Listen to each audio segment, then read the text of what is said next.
Hello fifth same Calcutta university philosophy major student, তোমাদের জন্য নতুন ভিডিও নিয়ে আমি এসে গেছি।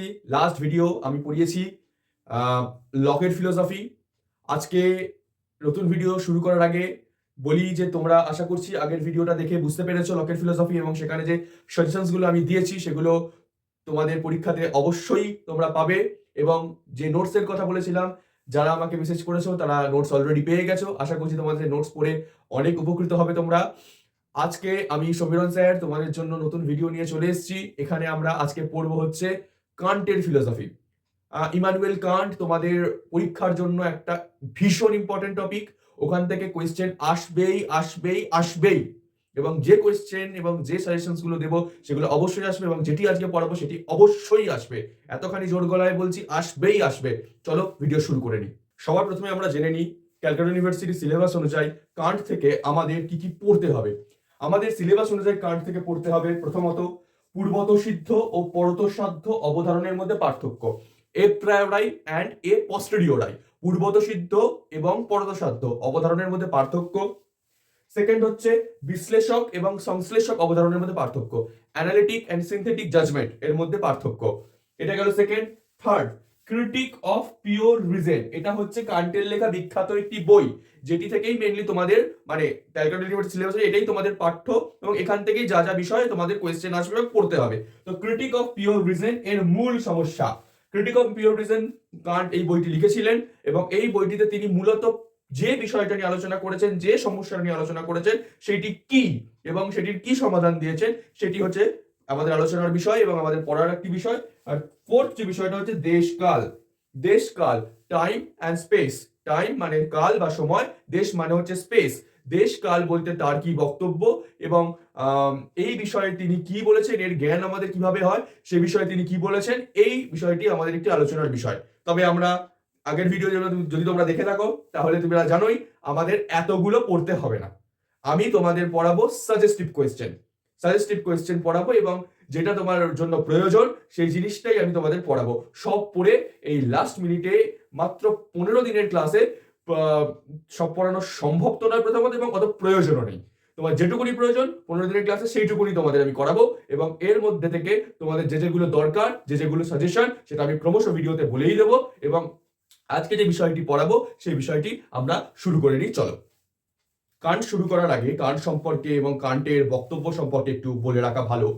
যেটা হচ্ছে গিয়ে কান্টের আগে তোমরা যেভাবে ফিলোসফিটা পড়েছো সেখানে মেইনলি তোমাদের পড়তে হয়েছে দেকার্ত, স্পিনোজা, লাইবনিজ। এনারা হচ্ছেন বুদ্ধিবাদী দার্শনিক, কারণ এনারা জ্ঞানের উৎস সম্পর্কে একমাত্র বুদ্ধিকেই মেনেছেন। তারপরে বর্তমানে তোমরা এই সেমিস্টারে পড়ছো হচ্ছে লক, বার্কলে, হিউম, যাদের মূলত বলা হয় অভিজ্ঞতাবাদী দার্শনিক, যারা অভিজ্ঞতাকেই একমাত্র জ্ঞানের উৎস হিসাবে দেখেছেন। কিন্তু কান্ট এনাদের থেকে একটু আলাদা। কান্টকে বলা হয় বিচারবাদী দার্শনিক। তিনি মনে করেন জ্ঞান লাভ করার জন্য আমাদের বুদ্ধি এবং অভিজ্ঞতা বোধ প্রয়োজন। তার বক্তব্য হচ্ছে যে আমরা যে বিষয়টার জ্ঞান লাভ করছি অভিজ্ঞতা দিয়ে সেটা যদি না পাই তাহলে আমাদের জ্ঞানটা তো শুরুই হচ্ছে না। জ্ঞানের শুরু অভিজ্ঞতা দিয়ে। যেমন তুমি আমাকে এই ভিডিওর মাধ্যমে তোমরা আমাকে দেখছো, এই ভিডিওর মাধ্যমে তোমরা দেখছো কিভাবে? চোখ দিয়ে, মানে ইন্দ্রিয় দিয়ে দেখছো, মানে অভিজ্ঞতার মাধ্যমে দেখছো। তারপরে তোমার ব্রেনে আমার কথাগুলো যাচ্ছে, এবং সেগুলো তোমরা প্রসেস করে সেই বিষয়ে তোমার একটা ধারণা তৈরি হচ্ছে বা জ্ঞান লাভ করছো। তো সেটা শুরুটা কিভাবে হয়েছে? অভিজ্ঞতার মাধ্যমে হয়েছে। তো অভিজ্ঞতা দিয়েই আমাদের যাবতীয় জ্ঞানের শুরু, এবং সেটা আলটিমেটলি প্রসেস করে হচ্ছে বুদ্ধি। এইটা হচ্ছে কান্টের বক্তব্য, এবং এইটা একটা ভীষণ ইম্পর্টেন্ট একটা জায়গা যেটা আমাদের কান্ট দেন। এইবার তোমাদের যেটা পড়ার বিষয়, যেটা আমি ডাইরেক্ট চলে আসি, সেইটা হচ্ছে এই পূর্বতঃসিদ্ধ ও পরতঃসাধ্য অবধারণের মধ্যে পার্থক্য। পূর্বতঃসিদ্ধ এবং পরতঃসাধ্য অবধারণের মধ্যে পার্থক্যটা কি, এবং পূর্বতঃসিদ্ধ পরতঃসাধ্য বলতে কি বোঝায়, চলো চট জলদি আমরা দেখে নিই। কি বলা হয়েছে? পূর্বতঃসিদ্ধ মানে অভিজ্ঞতা পূর্বে যার অর্থ। পূর্বতঃসিদ্ধ অবধারণ বলতে সেই অবধারণকে বোঝানো হচ্ছে যেই অবধারণ সম্পর্কে যেটা বলা হচ্ছে, অবধারণে যেটা বলা হচ্ছে সেটা লাভ করতে আমার অভিজ্ঞতার প্রয়োজন হয় না, অভিজ্ঞতার পূর্বেই পেয়ে যাই, অর্থাৎ বুদ্ধি দিয়ে পেয়ে যাই। সেটা কি? উদাহরণ, 2 + 2 = 4। 2 + 2 = 4 এইটা দেখতে বা জানতে আমাদের অভিজ্ঞতার প্রয়োজন হয় না। 2 2 4 এটা আমরা বুদ্ধি দিয়ে করতে পারি। আমরা বাহ্য জগতে 2ও দেখতে পাই না, 4ও দেখতে পাই না, যোগ চিহ্নও দেখতে পাই না, ওটা আমরা বুদ্ধি দিয়েই লাভ করি। তো তাই এইটা আমাদের হচ্ছে পূর্বতঃসিদ্ধ। এইবার পূর্বতঃসিদ্ধ অবধারণের কিছু বৈশিষ্ট্য আছে, সেটা হচ্ছে এই দুটোই বৈশিষ্ট্যের কথা কান্ট বলেছেন। আবশ্যিকতা এবং সার্বিকতা। আবশ্যিকতা মানেটা কি? আবশ্যিকতা মানে যেটা কোনো ভুল হবে না, এটা নেসেসারি, এটা ট্রুই হবে সব সময়। যেমন 2 + 2 = 4, এটা কোনোদিনও ফলস হবে না, এটা সবসময় ট্রু হবে, তাই এটা আবশ্যিক। এবং সার্বিকতা, সার্বিকতা মানে হচ্ছে সব জায়গায় সমান।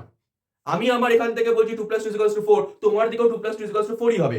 ভারতবর্ষে 2 + 2 = 4 যেমন হবে, আমেরিকাতেও তাই হবে, চাঁদেও তাই হবে, মঙ্গলেও তাই হবে, এবং পৃথিবীর সর্বত্র তাই হবে। তাই এটা হচ্ছে একটা সার্বিক অবধারণ, পূর্বত সিদ্ধ। তো এই আবশ্যিকতা এবং সার্বিকতা হচ্ছে পূর্বত সিদ্ধ অবধারণের একটা মানে ইম্পর্টেন্ট বৈশিষ্ট্য, যেটা আমরা এই উদাহরণটার মধ্যে পেয়ে যাচ্ছি। তাই 2 + 2 = 4, এটা হচ্ছে একটা পূর্বত সিদ্ধ অবধারণ। এবার পরতঃসাধ্য বলতে বোঝানো হয় যেইটা আমরা অভিজ্ঞতার মাধ্যমে পাচ্ছি। পরতঃসাধ্য বলতে বোঝানো হচ্ছে অভিজ্ঞতার মাধ্যমে লব্ধ আমাদের যে অবধারণগুলো, অর্থাৎ যেটা আমি চোখ, কান, নাক ইত্যাদি যে আমার ইন্দ্রিয় আছে সেগুলোর মাধ্যমেই পাচ্ছি যে অবধারণগুলো, সেগুলোকেই বলা হচ্ছে পরতঃসাধ্য বা এ পস্টেরিয়রাই অবধারণ বা জাজমেন্ট। তো এখন এইটার উদাহরণ কি? তোমাদের জন্যই বলেছি, গাছের পাতার রং সবুজ। মিম ভাইরাল হয়েছিল, গাছের পাতা সবুজ, পরীক্ষার আগে গাছের পাতা সবুজ, ওই জন্য এটাই নিয়েছি, গাছের পাতার রং হয় সবুজ। এইবার দেখো, গাছের পাতার রংটা যে সবুজ সেটা তুমি বুদ্ধি দিয়ে নয়, তোমাকে দেখতে গেলে চোখ দিয়ে দেখতে হবে। চোখ দিয়ে দেখার পরেই তুমি জানতে পারবে যে গাছের পাতার রং সবুজ, আদারওয়াইজ তোমার পক্ষে জানা সম্ভব নয়। তাই এইটা একটা পরতঃসাধ্য বা অভিজ্ঞতা লব্ধ একটা আমাদের অবধারণ। তো এখন এইটার বৈশিষ্ট্য হচ্ছে নতুনত্ব। নতুনত্ব মানে আমি একটা নতুন তথ্য পাচ্ছি। গাছের পাতা বলে একটা জিনিস আছে যেটার রং হচ্ছে সবুজ, গাছের পাতা সবুজ। গাছের পাতা বলে একটা জিনিস আছে যেটার রং সবুজ, অর্থাৎ নতুন তথ্য আমার কাছে এলো। তো এই হচ্ছে পূর্বত সিদ্ধ আর পরতঃসাধ্যের মধ্যে পার্থক্য। আশা করি বুঝতে পারা গেছে পূর্বত সিদ্ধ আর পরতঃসাধ্যের মধ্যে পার্থক্য।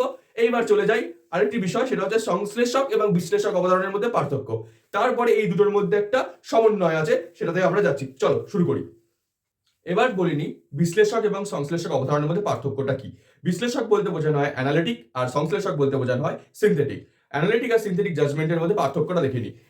বিশ্লেষক বা অ্যানালিটিক জাজমেন্টের বলতে কি বোঝায়, সেটা হচ্ছে যে অবধারণের উদ্দেশ্যকে বিশ্লেষণ করে বিধেয়কে পাওয়া যায়।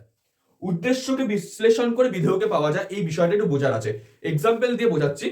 তার আগে বলে দিই, যে কটা বই তুমি বাংলা বই তোমরা দেখবে এবং তোমাদের কলেজেও তো যে বিষয়গুলো পড়ানো হবে, সেখানে একটা কমন এক্সাম্পল দেওয়া হবে, কালো কাক হয় কালো, লাল ফুল হয় লাল। এগুলো হচ্ছে বিশ্লেষক অবধারণের উদাহরণ। কিন্তু আমি বলে দিচ্ছি, এইটি কোনোদিনও বিশ্লেষক অবধারণের উদাহরণ নয়। এই উদাহরণটি কান্ট নিজে জাননি, এটি কোনো রকম ভাবে বিশ্লেষক, এত ইজি নয়। আমি জানি সাদা ফুল হয় সাদা, এই সাদা ফুলটা হচ্ছে উদ্দেশ্য, সাদা সাদা ফুল হয় সাদা, সাদাটা হচ্ছে বিধেয়। সাদা ফুল সাদা হবে এটা আমরা দেখে বুঝতে পেরে যাচ্ছি। এইটা কোনো রকম কোনো অ্যানালিটিক জাজমেন্টের উদাহরণ কান্ট দেননি। কান্ট যে এক্সাম্পলটা দিচ্ছে সেটা হচ্ছে প্রত্যেক ঘটনার কারণ আছে, এইটা যেখানে আমাকে বিশ্লেষণ করতে হবে। কালো কাক কালো, লাল ফুল লাল, এগুলো আমি দেখেই বুঝতে পেরে যাচ্ছি, এত ইজিলি কান্ট বলেননি। ব্যাপারটা হচ্ছে এইরকম, কারণ উদ্দেশ্য কি? ঘটনা। আর বিধেয় কি? কারণ আছে। মানে প্রত্যেক ঘটনা, সরি, উদ্দেশ্য হচ্ছে প্রত্যেক ঘটনা, আর বিধেয় হচ্ছে কারণ আছে। এবার দেখো, ঘটনা বিষয়টাকে আমি যদি অ্যানালাইজ করি, বিশ্লেষণ করি, তাহলে কি পাবো? ঘটনা বলতে যে কোনো একটা ইভেন্টকে বোঝানো হচ্ছে। এবার প্রত্যেক ঘটনা কোনো কারণ ছাড়া তো কোনো ঘটনা হয় না। আমি যদি এখন বলি যে কালকে বৃষ্টি হয়েছিল, বৃষ্টি হওয়াটা একটা ঘটনা। এবার বৃষ্টির একটা কারণ আছে, সে কারণ ছাড়া বৃষ্টি হয় না। সেটা যাই হতে পারে, সেটা আবহাওয়া দপ্তর বেটার বলতে পারবে। তো এই হচ্ছে আমাদের এক্সাম্পল। ঘটনা বলতেই সেখানে একটা কারণ আছে, এটা আমি বুঝতেই পারবো। তাই ঘটনাকে বিশ্লেষণ করেই কারণ পেয়ে যাচ্ছি। তাহলে এই ঘটনা, প্রত্যেক ঘটনাকে বিশ্লেষণ করেই আমরা কারণটা পেয়ে যাই, মানে কারণ আছে এই কথাটা পেয়ে যাই। তাই জন্য উদ্দেশ্যকে বিশ্লেষণ করেই বিধেয়কে আমি পেয়ে যাচ্ছি বিশ্লেষক অবধারণে। তাই এটা একটা বিশ্লেষক অবধারণে আমাদের উদাহরণ পেয়ে গেলাম, যে প্রত্যেক ঘটনার কারণ আছে, ঘটনাকে বিশ্লেষণ করেই আমি বিধেয় কারণটা পেয়ে যাচ্ছি। তাহলে আশা করি বুঝতে পারা গেছে বিশ্লেষক অবধারণ কোনটা। এবার বলি সংশ্লেষক অবধারণ। সংশ্লেষক অবধারণ বা সিনথেটিক জাজমেন্ট বলতে সেটাকেই বলা হচ্ছে যেখানে আমরা উদ্দেশ্য সম্পর্কে বিধেয়তে নতুন তথ্য পাচ্ছি। উদ্দেশ্য সম্পর্কে বিধেয়তে নতুন তথ্য পাচ্ছি, উদ্দেশ্য সম্পর্কে বিধেয়তে নতুন তথ্য। উদাহরণ কি? টেবিলটি কাঠ দিয়ে তৈরি। এখানে উদ্দেশ্য হচ্ছে টেবিল, আর কাঠ দিয়ে তৈরিটা হচ্ছে বিধেয়। টেবিল সম্পর্কে বিধেয়তে আমরা একটা নতুন তথ্য পাচ্ছি, যে টেবিলটা কাঠ দিয়ে তৈরি। এখন টেবিল কাঠ দিয়ে তৈরি নাই হতে পারতো, অন্য কোনো মেটেরিয়াল দিয়েও হতে পারতো, কিন্তু টেবিল সম্পর্কে নতুন তথ্য পেলাম, টেবিলটা কাঠ দিয়ে তৈরি। এই প্রকার যে অবধারণ সেটা হচ্ছে আমাদের কাছে সংশ্লেষক অবধারণ। এইবার তোমরা যদি একটু ভেবে দেখো, এই ভিডিওটা একটু এগিয়ে পিছিয়ে গিয়ে দেখো তোমরা, তাহলে দেখতে পাবে যে আমি যখন পূর্বত সিদ্ধ এবং পরতঃসাধ্য পড়ালাম, সেখানে পূর্বত সিদ্ধর বৈশিষ্ট্য বলেছিলাম আবশ্যিকতা এবং সার্বিকতা। একটু ভেবে দেখো তো, প্রত্যেক ঘটনার কারণ আছে, এই বিষয়টা আবশ্যিকও বটে, কারণ প্রত্যেক ঘটনা মাত্রই কারণ থাকবে, এটা আবশ্যিক, এটার কোনো ভুল হবে না, কোনো একটা কিছু ঘটে যার কারণ নেই হতে পারে না। এবং এইটা সার্বিকও বটে, তাহলে এটার মধ্যে আবশ্যিক এবং সার্বিকতা এই দুটো জিনিসই আছে। তাহলে কি বিশ্লেষক অবধারণ মাত্রই পূর্বত সিদ্ধ, বিশ্লেষক অবধারণ মাত্রই পূর্বত সিদ্ধ, বোঝা গেছে? এবং সংশ্লেষক অবধারণ টেবিলটি কাঠ দিয়ে তৈরি, এখানে আমরা কি পেলাম? নতুন তথ্য, বলেছিলাম তো নতুন তথ্য পেলেই সেটি হচ্ছে আমাদের কাছে হচ্ছে পরতঃসাধ্য একটি অবধারণ, তাহলে সংশ্লেষক মাত্রই পরতঃসাধ্য।